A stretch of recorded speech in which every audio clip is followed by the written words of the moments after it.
Welcome to Webstar Plus. In this video, I will show you how to turn on professional mode on Facebook. To do that, press your profile icon at the top right.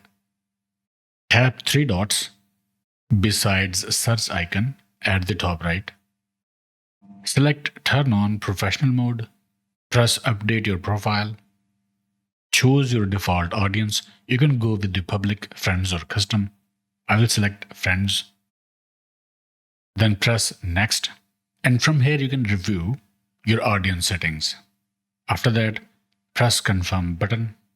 Here you can choose the categories for your profile. Digital creator is already selected. I will go with that. And then I will press Next. And that's it. Press Go to your dashboard. Press Get Started. And this is your professional dashboard. You have turned on professional mode on Facebook. Here they will show you tasks that you can do next.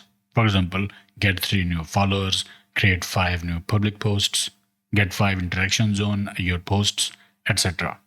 Reload your Facebook profile, and there you will see Digital Creator in your About section. So this is how you can turn on professional mode on Facebook. Okay, I hope it helped. Like, share, subscribe, and I will see you in the next one.